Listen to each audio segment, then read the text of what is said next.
La Biblioteca GIT de Gustavo Uliarte. Las locuras del arrianismo. Lenguaje difícil. Para entender algunas expresiones, escúchalo atentamente. Observen el extraño concepto de los trinitarios de Alejandría. El Hijo está siendo siempre engendrado. ¿Dónde estará la cita bíblica? El arrianismo según Arrio. El primero es un mensaje que envió Arrio en el 318 DC a Eusebio, obispo de Nicomedia en Bitinia, después de haber sido excomulgado por Alejandro, obispo de Alejandría, Egipto. Su texto griego nos lo han conservado Epifanio, Herejías, 69-6, y Teodoreto, Historia Eclesiástica. Empieza así. Arrio, injustamente perseguido por el obispo Alejandro a causa de aquella verdad, victoriosa en todos los respectos, que tú mismo profesaste, envía sus saludos en el Señor a su queridísimo Señor, hombre de Dios, al fiel y ortodoxo Eusebio. El obispo nos maltrata y persigue muy severamente y nos causa mucho dolor, nos ha arrojado de la ciudad como a ateos, por no estar de acuerdo con él en lo que públicamente predica, a saber, que el Padre lo fue siempre, y que el Hijo lo fue siempre, que el Hijo es igual al Padre, que el Hijo es ingénito como el Padre, que siempre está siendo engendrado, sin haber sido engendrado, que Dios no es anterior al Hijo, ni por pensamiento, ni por ningún intervalo, ya que Dios y el Hijo han existido siempre, y que el Hijo procede de Dios. Aquí la definición de Arrio. Nos persiguen porque decimos que el Hijo tiene comienzo, pero que Dios es sin comienzo.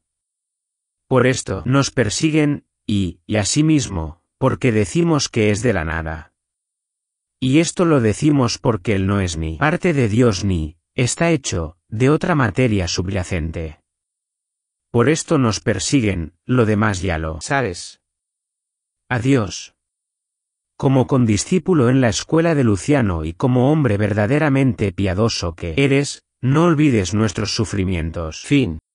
Las acusaciones de Atanasio Diácono en Alejandría, 319 DC, sobre la Talía, himno o poema que presenta teología, de Arrio, no se conserva una versión de Arrio, así que esta puede estar sesgada. El que no tiene comienzo hizo al Hijo, comienzo de las cosas creadas, y se lo ofreció a sí mismo como hijo y lo adoptó. Nada tiene propio de Dios según su propia subsistencia, ya que no es igual ni consubstancial con él. Hay pruebas evidentes de que Dios es invisible para todos los seres que traen su origen del Hijo y es también invisible para el mismo Hijo. Diré claramente, como ve el Hijo al invisible, por aquel poder por el cual ve Dios y en su propia medida, así puede el Hijo ver al Padre, como es justo. Hay, pues, una Trinidad, pero no con glorias iguales. Sus subsistencias no se entremezclan, una es infinitamente más gloriosa que la otra. El Padre, por no tener origen, es, en cuanto a esencia, ajeno al Hijo. Comprende que la mónada se refiere a uno, existía, en cambio la díada, dos asociados en uno, no existía antes de que empezara a existir. Ahora bien, aún no existiendo el Hijo, el Padre es Dios. Por consiguiente, no existiendo el Hijo, pues empezó a existir por voluntad del Padre, es Dios unigénito y ajeno a los dos. La sabiduría existió como sabiduría por beneplácito del Dios sabio. Se concibe, pues, de mil maneras: espíritu, poder, sabiduría. Gloria de Dios, verdad, imagen y palabra, resplandor y luz. El Todopoderoso puede engendrar a uno que sea igual al Hijo, pero no es capaz de engendrar a otro más excelente, superior o mayor. Lo que es y cuanto es, el Hijo lo es por voluntad de Dios. Desde que ha existido y siempre que ha existido de Dios. Siendo un Dios fuerte, alaba en parte al superior. Para decirlo brevemente, Dios es inefable para su Hijo.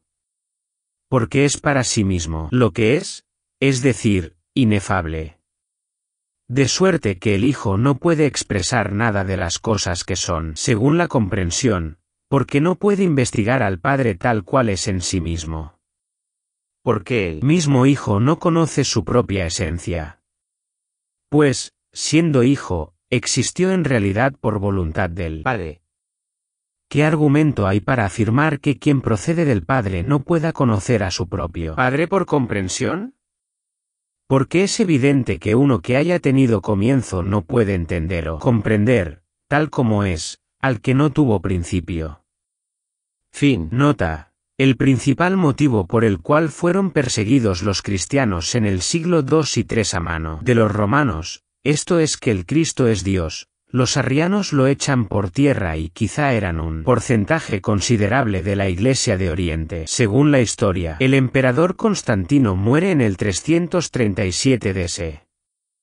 Su hijo Constancio II es arriano, Atanasio que ya había sido acusado falsamente por delitos, en el 335 es depuesto y exiliado varias veces. Constante II, que tenía a cargo el imperio en Occidente, presiona a su hermano y Atanasio vuelve en el 346 d.C. Cuando Constancio II muere, Atanasio vuelve a ser perseguido. En ese periodo, ambas facciones, ortodoxas y arrianas, se valían de imposiciones, persecuciones y tácticas por influencias políticas para consolidar posiciones. Asterisco nota, la afirmación del engendramiento perpetuo, usando el Hijo que está en el seno del Padre, es una extrapolación que aleja conclusión de la premisa bíblica, transformándola en un postulado, ver definiciones de lógica. Si alguien está siendo gestado perpetuamente, nunca terminó de gestar. Este tipo de afirmaciones empezaron con Orígenes de Alejandría, siglo III, para contrarrestar las ideas pre-arrianistas, posición de entender una gestación, ser engendrado, antes de la venida en carne, usa el Salmo 2:7 como un relato y no como una profecía. Él es la imagen del Dios invisible, Colosenses 1:5, más del Hijo dice, tu trono, oh Dios, por los siglos de los siglos, Hebreos 1:8. En la Biblioteca también, carta de Eusebio de Cesarea desde Nicea a su iglesia en Cesarea.